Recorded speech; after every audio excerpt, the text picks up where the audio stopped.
He was about to cuff him. Then he saw the badge and realized he just made the biggest mistake of his career. The night air was thick with the scent of freshly cut grass and warm asphalt. The streetlights along Ashwood Drive flickered faintly, casting long, uneven shadows over the quiet road. In the driver's seat of his dark grey Dodge Charger, Isaiah Coleman exhaled a slow, measured breath. It had been another long shift. 12 hours of paperwork, meetings, and the usual bureaucratic headaches that came with his role.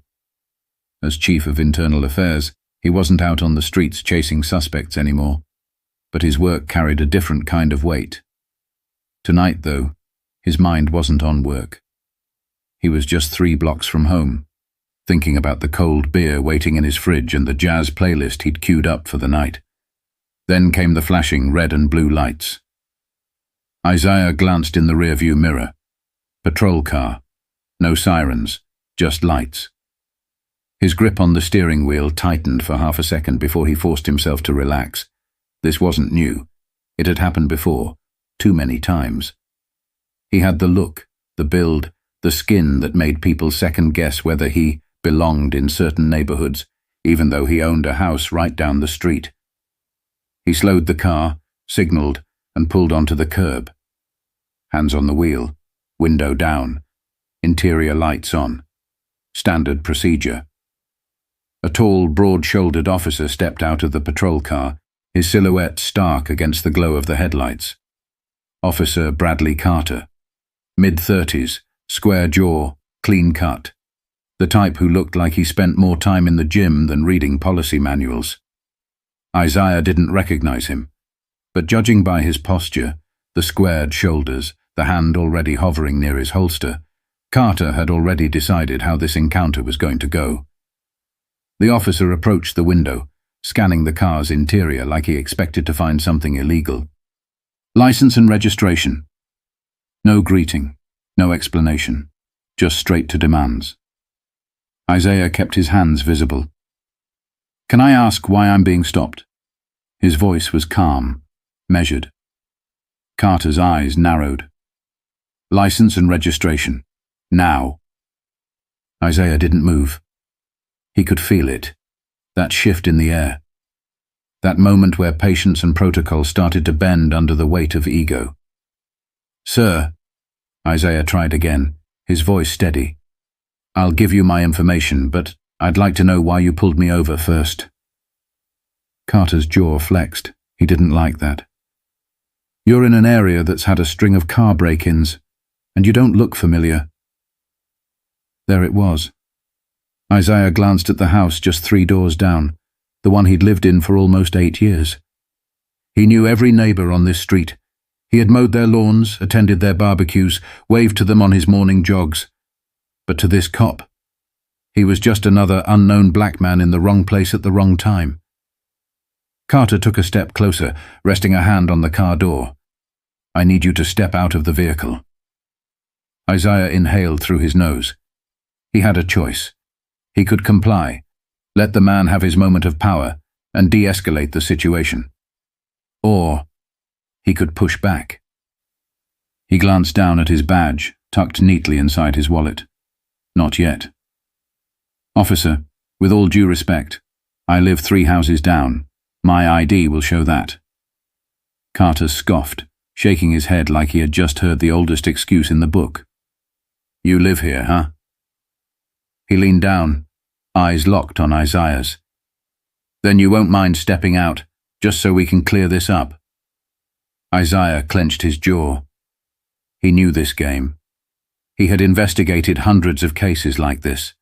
Stops that started just like this one, where the officer kept pushing, prodding, escalating until the suspect slipped up, got nervous, made the wrong move. And when that happened? Resisting. Non-compliance. Failed to follow lawful orders. It was the same script, every time. Isaiah exhaled. Then slowly, he unbuckled his seatbelt. All right, he said, voice even. I'm getting out. He moved with careful precision, hands visible, slow movements, no sudden jerks. He knew that at this moment, he wasn't Isaiah Coleman, Chief of Internal Affairs. He was just another black man under the scrutiny of a cop who had already made up his mind. The second his feet touched the pavement, Carter took a step back, one hand still hovering near his weapon. Isaiah stood still, hands relaxed, expression neutral. He knew better than to give this officer anything to justify what he clearly wanted to do. Carter circled him like he was inspecting something suspicious, scanning his jeans, his t-shirt, even his shoes. "Where were you coming from?" "Work." "And where's that?" Isaiah tilted his head slightly, watching the officer. "Downtown." Carter let out a humorless chuckle. "Real specific." Isaiah felt his pulse in his ears. The jazz playlist in his head had been replaced by something sharper, louder. He knew how these stops ended when there were no cameras. Then, Carter reached for his belt, not his gun, not his radio, his cuffs. Isaiah exhaled sharply through his nose. He'd given this man every opportunity to act right, to treat him like a citizen instead of a suspect. "Enough!" Isaiah's voice dropped to a level that made people listen. Controlled, measured, final. "You might want to check my badge before you do something you'll regret." Carter froze. A beat of silence, then a smirk. "Yeah?" Carter scoffed. "What are you, a lawyer?" Isaiah held his gaze. Then slowly, he reached into his back pocket. No rush. No sudden moves. He wasn't about to give this cop a reason. He pulled out his wallet, flipped it open, and held it up to the streetlight. The gold badge gleamed in the glow. Chief. Internal Affairs. Carter's smirk vanished. His lips parted slightly. A half-breath caught in his throat. His eyes flicked between the badge and Isaiah's face, like his brain was short-circuiting. And Isaiah just stood there, watching him process the mistake of his career. But Carter had no idea. It was about to get worse. For a long moment, neither of them moved. The night air felt thicker now, charged with something Carter wasn't ready to face. He stared at the badge like it might disappear if he blinked too hard. It didn't. Isaiah saw it all, the flicker of panic, the quick calculation happening behind Carter's eyes. The officer had made a mistake. And now, he was scrambling to figure out how to undo it. But there was no undoing this. Carter cleared his throat, straightened his shoulders. Isaiah waited. The younger officer clenched his jaw, trying to regain control. "Look, I was just following protocol. We've had reports of suspicious activity." Isaiah's eyebrow lifted. "Suspicious activity?" Carter nodded quickly, latching onto the excuse like a lifeline. "Yeah, couple break-ins in the area. I saw your vehicle and—" Isaiah let out a slow breath through his nose. "And—" Carter hesitated. "Say it. Say what you really mean." Isaiah watched the battle happening in Carter's head, pride fighting against the weight of reality. "I didn't recognize you," Carter finally muttered. Isaiah nodded slowly, his expression unreadable. "Didn't recognize me." His voice was even, controlled. "And that was enough to pull me over, to order me out of my car, to reach for your cuffs?" Carter flinched. Isaiah didn't move, didn't raise his voice, didn't give the younger officer any room to twist the situation. He just stared. And Carter? He couldn't hold the eye contact. His gaze flicked to the badge again, then to the patrol car, as if silently praying for backup. But he was alone in this. "You know what I do, right?" Isaiah's voice was quieter now, but somehow heavier. Carter swallowed. Yeah, I know." Isaiah tilted his head. "Say it." The younger officer hesitated, then forced the words out. "Internal Affairs." "Chief of Internal Affairs," Isaiah corrected, "which means it's literally my job to investigate stops like this. Officers like you." Carter's fingers flexed at his sides, his face flickering between anger and panic. He wasn't used to being challenged. Not like this. Isaiah could see the wheels turning. The younger cop was desperate to regain control of the situation, to turn it around. But Isaiah wasn't letting him. Not tonight. Carter exhaled sharply, rolling his shoulders back. "Look, I wasn't trying to—" Isaiah cut him off. "Let's be real, Officer Carter. If I were anyone else, if I didn't have this badge, how would this have ended?" Carter said nothing. And that silence said everything. Isaiah let the moment stretch, forcing Carter to sit with it. But then, Carter's face hardened. Isaiah saw it immediately, the moment where shame turned into defensiveness. The younger officer squared his shoulders, his voice sharpening. "I was just doing my job." Isaiah huffed a quiet laugh, shaking his head. "Your job?" Carter nodded stiffly. "Yeah. We've had crime in the area. I saw a car I didn't recognize and I followed protocol." Isaiah's jaw tightened. He'd seen this script before. It was the last-ditch excuse, the moment an officer realized he was wrong but couldn't bring himself to admit it. Carter continued, words coming faster now, like he was convincing himself. "You didn't identify yourself. You didn't immediately provide your license and registration. That's suspicious behavior." Isaiah blinked slowly. Unbelievable. "You asked for my ID, and I asked why I was being pulled over," Isaiah said. "That's standard procedure. That's my right." Carter shrugged, shifting on his feet. "Maybe. But this whole thing could have been avoided if you had just complied." Isaiah went still. Complied. Complied. There it was. That word. That belief. That same rotten foundation so many stops like this were built on. Isaiah inhaled slowly, keeping himself steady. Then he stepped forward. Carter's body tensed. Not out of fear, but out of instinct. The same instinct that made him reach for his cuffs in the first place. Isaiah noticed. He noticed everything.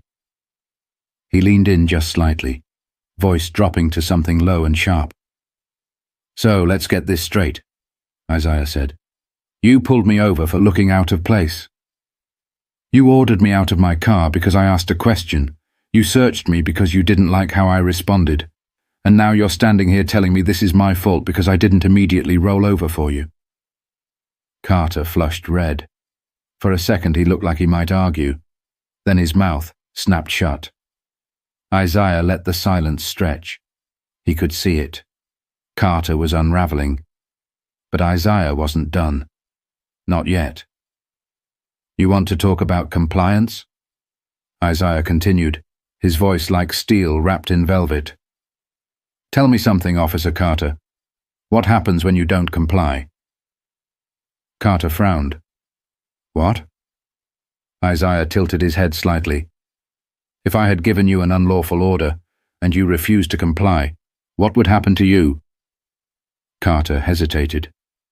"Would you be detained?" Isaiah asked. "Handcuffed? Arrested?" Carter's lips pressed into a thin line.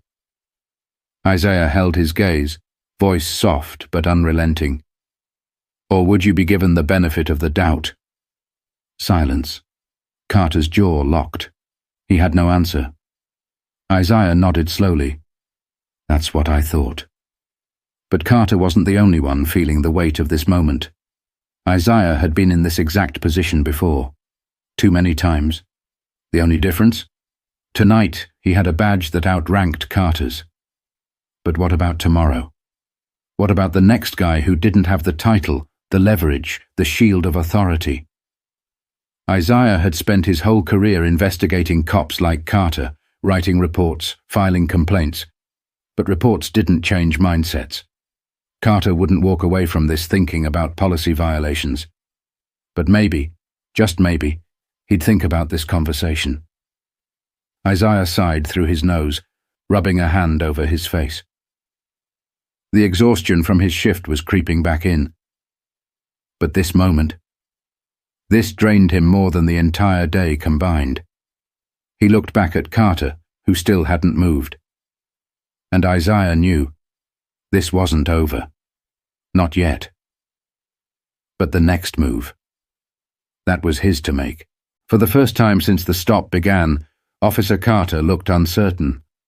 Isaiah could see it in the way the younger cop's hands flexed at his sides, the way his jaw tensed like he was biting back words he couldn't afford to say. This wasn't just about a traffic stop anymore. This was about control. And right now, Carter had lost it. But Isaiah knew better than to let his guard down. He'd seen too many officers double down when they realized they had messed up. Pride was a dangerous thing, and for some it was easier to justify bad behavior than admit to it. Carter exhaled sharply, shaking his head. "Look, man, I didn't mean—" Isaiah's voice cut through the night like a blade. "Don't look, man, me. You don't get to soften your tone now. Not after you reached for your cuffs." Carter's eyes flicked down for half a second, a muscle twitching in his jaw. He knew there was no walking this back. Not with words. So he tried something else. "You're making this a bigger deal than it is," he muttered, shifting his weight like he was itching to move. Isaiah felt his pulse in his temples. A bigger deal. He thought about the names he had read in case files, names that only lived in reports now, names of people who never got the chance to argue back. And this cop had the nerve to call it not a big deal. Isaiah stepped forward, closing the space between them. Carter stiffened, but he didn't move back. "You tell me something," Isaiah said, his voice controlled but sharp. "What's the difference between me and the last guy you stopped like this?"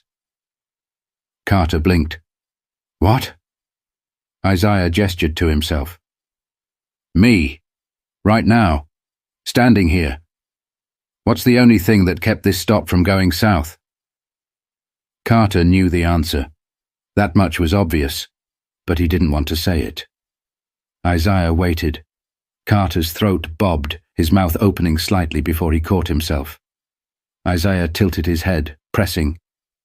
"Is it my car, my clothes, the way I speak? What is it?" Carter's eyes darted to the badge in Isaiah's hand. And there it was.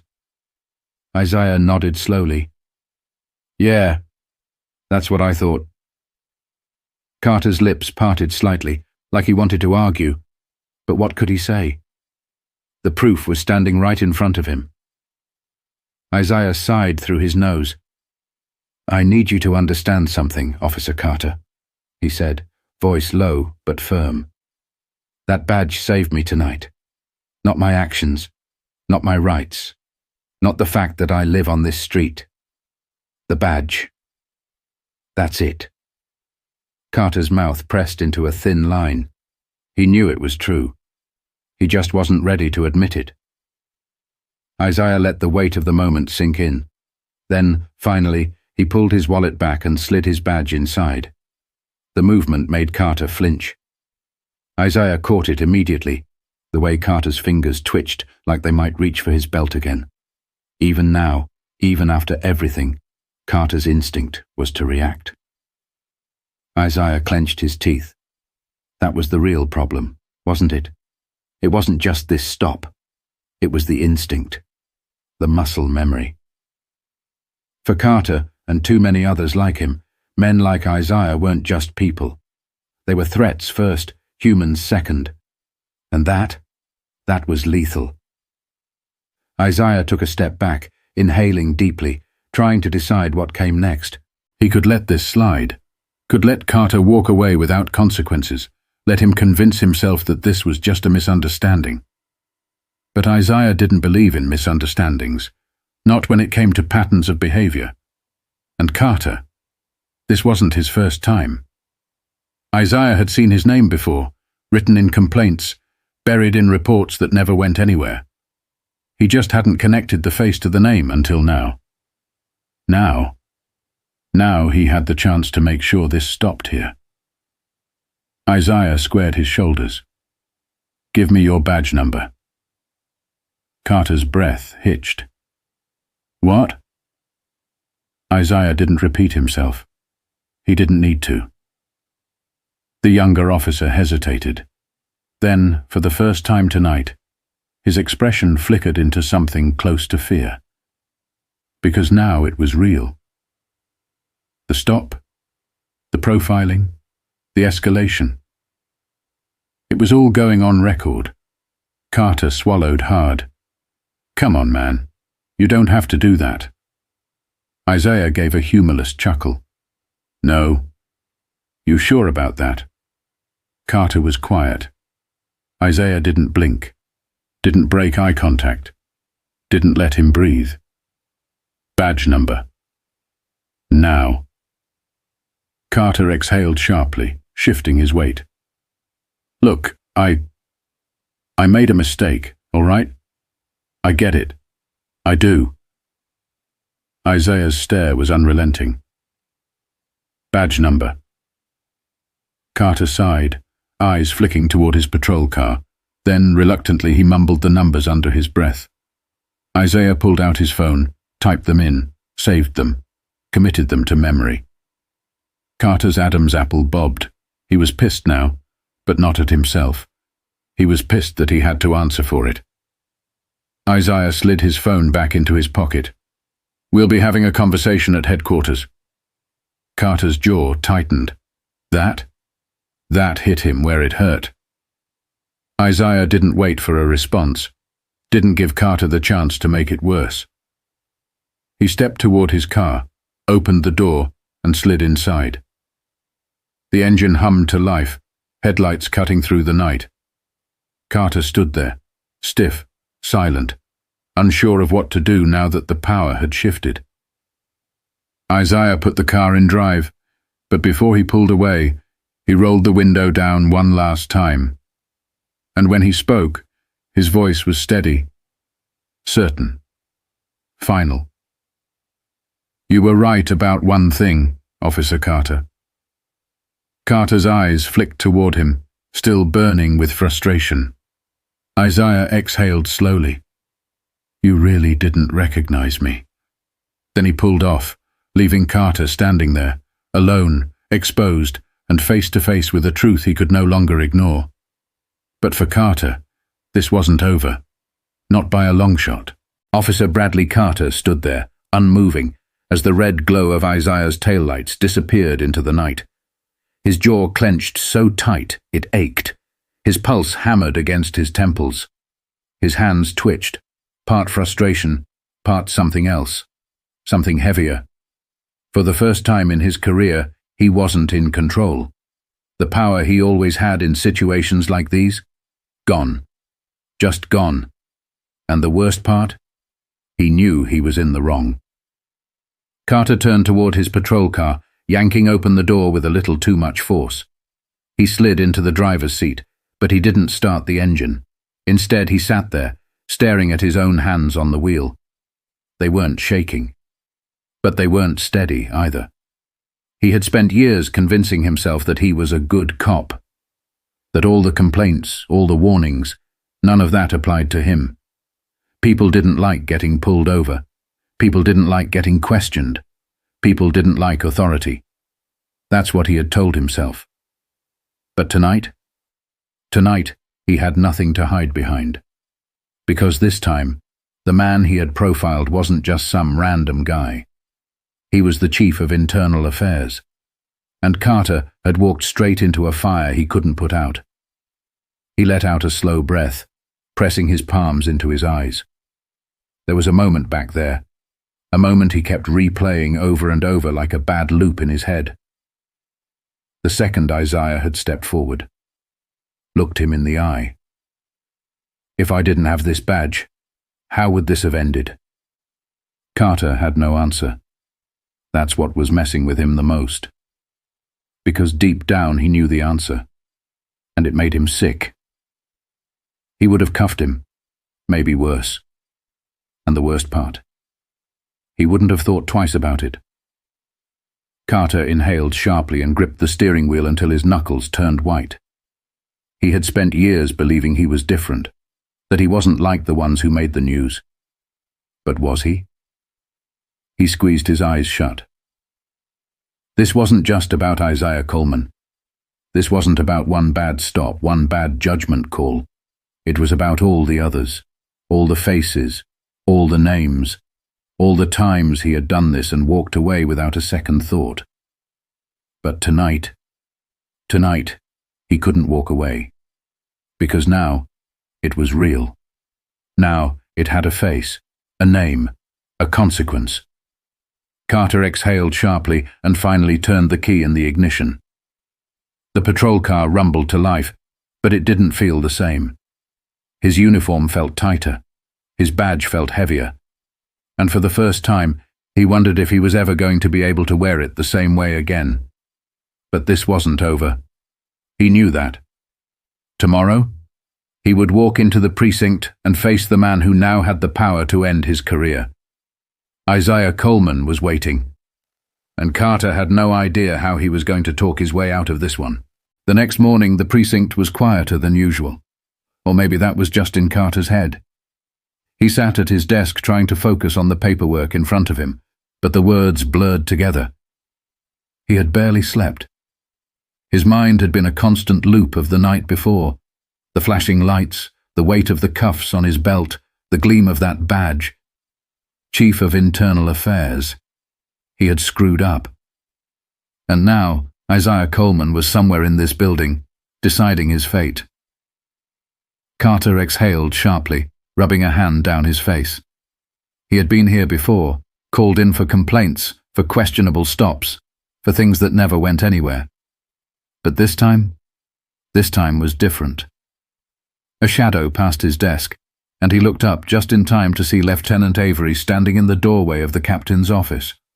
Her gaze landed on him, expression unreadable. "Carter, Coleman wants to see you, now." His stomach tightened. There it was, no way out now. He stood, forcing his legs to stay steady, and followed her down the hall. Every step felt too loud. Every set of eyes on him felt too sharp. Then, they reached the office. And there he was, Isaiah Coleman, sitting behind the desk, hands folded, watching Carter with that same unreadable expression. But there was something in his eyes. Something Carter couldn't place. "Close the door," Isaiah said. Carter did. Then silence. For a long moment, neither of them spoke.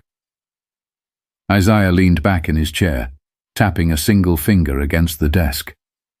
Then, finally, he broke the silence. "You know why you're here?" It wasn't a question.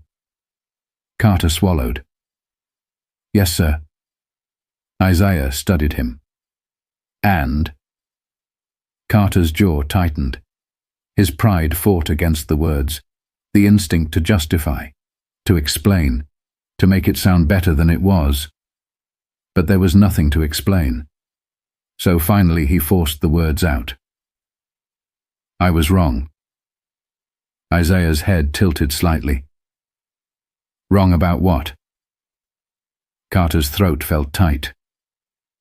"I profiled you," he admitted. "I escalated the stop when I shouldn't have. He exhaled sharply. "I let my own bias decide how that stop was going to go before I even knew who you were." Isaiah didn't move, didn't react, just watched him. Then he spoke, his voice steady. "You've had 6 complaints against you in the last 3 years." Carter's chest tightened. "I know." Isaiah's fingers tapped against the desk. "And every single one of them was dismissed." Carter said nothing. Isaiah leaned forward slightly. "Tell me, Officer Carter, do you think that's because you were always in the right? Or because the people filing those complaints didn't have a badge to back them up?" Carter clenched his jaw, but this time he didn't argue, because he knew. They both knew. Isaiah studied him for a long moment. Then, finally, he let out a slow breath and leaned back again. Do you know why you're still in this room, Carter? The younger officer's eyebrows pulled together slightly. Isaiah nodded toward the badge pinned to his chest. Because I want to believe you can change. Carter's breath caught. I've seen cops like you before, Isaiah continued. And I've seen two kinds of outcomes. He held up one finger. The ones who double down, who get defensive, who refuse to see the problem. Then a second finger. And the ones who wake up. The room felt too small. Carter's skin felt too hot. I don't know which one you are yet, Isaiah said, but I'm giving you one shot to figure it out. Carter stared at him. What? What does that mean? Isaiah's eyes sharpened. It means you're going through retraining. It means you're going to sit in a room and listen to the people who have filed complaints against this department. It means you're going to understand exactly why what you did last night was dangerous. Carter exhaled slowly. Or, Isaiah's gaze hardened. Or you can turn in your badge right now. Carter's stomach dropped. Isaiah's voice was quiet, but it carried a weight that couldn't be ignored. This is your choice, Isaiah said. You can learn from this, or you can leave. But what you're not going to do is keep that badge and keep making the same mistakes. Carter's fingers twitched. He had never been given an ultimatum like this. He could walk out right now, find another department, a fresh start. Or he could stay and face everything he had been running from. The weight of it settled over him, and for the first time he wasn't sure if he had what it took to carry it. But there was one thing he did know. He had a decision to make, and there was no escaping it now. The office felt too quiet. Carter stared at Isaiah, his mind racing. His heartbeat was a dull thud in his ears. This wasn't just about last night anymore. This was about everything, every stop, every interaction. Every moment he had convinced himself that he was doing his job, that it wasn't about race or power or control. But now, that excuse felt hollow. He could walk out, turn in his badge. Maybe another department would take him. Maybe he could start over somewhere new. But the truth? That wouldn't change anything. Because the problem wasn't the badge. It was him. Isaiah was still watching him, arms crossed, waiting. And Carter realized something in that moment. This wasn't about punishment. This was a test. Isaiah wasn't just trying to see if Carter could admit he was wrong. He was trying to see if he could do something about it. Carter's fingers twitched at his sides. The words tasted like sand in his mouth, but he forced them out. I'll do the training. Isaiah didn't react at first. He just studied Carter like he was searching for a crack in his resolve. Then he nodded once. Good. A breath Carter didn't realize he was holding rushed out of his chest. Isaiah leaned forward slightly. But let's be clear about something. Carter stiffened. This isn't just about sitting through a couple of sensitivity workshops and calling it a day. Carter said nothing. You're going to hear things that make you uncomfortable. You're going to see the other side of this badge, the side you've ignored for too long. Isaiah's voice lowered, sharper now. And you're not just going to sit there. You're going to listen. You're going to learn. And when it's over. He leaned back again, voice steady. You're going to prove to me that this means something to you. Carter swallowed. How? Isaiah's eyes didn't waver. You'll figure it out. The weight of that hit Carter harder than he expected. Isaiah wasn't going to hold his hand. He wasn't going to tell him what to do. Because real change? That had to come from him. Isaiah glanced at the clock. Your first session is tomorrow. Be there on time. Carter nodded stiffly. Yes, sir. Isaiah's gaze lingered on him for a second longer. Then, with a final nod, he dismissed him. Carter turned toward the door, gripping the handle. But before he stepped out, he hesitated. Slowly, he turned back. "I know I can't undo last night," he said, "and I don't expect you to believe I've changed just because I say I will." Isaiah didn't respond. Carter swallowed hard. "But I'm going to try." For the first time, something flickered in Isaiah's eyes. It wasn't trust. Not yet. But it wasn't doubt either.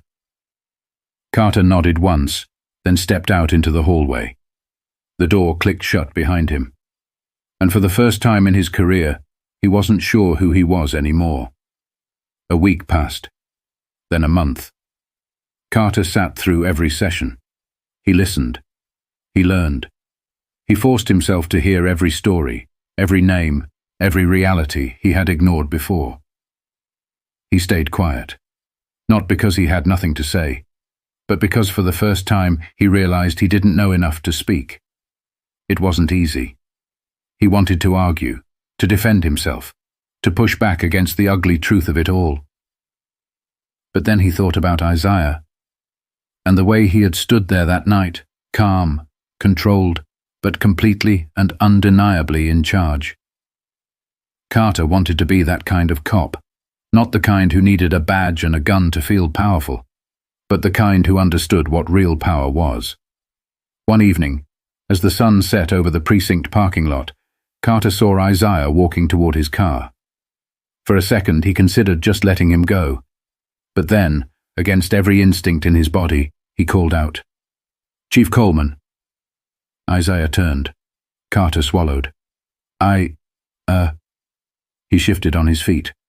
"I wanted to say thanks." Isaiah studied him for a long moment. Then, with a slow nod, he replied, "We'll see if you mean it." Then he got in his car and drove off. Carter stood there, watching the taillights disappear into the night. And for the first time he realized, this wasn't the end of something. It was the beginning. Every day people are forced to prove their innocence before they're even given a chance to speak. Some don't get that chance at all. Change starts with awareness, but real change, that starts with action. If you see something wrong, speak up. Hold people accountable, be part of the solution. Because silence is just another kind of compliance.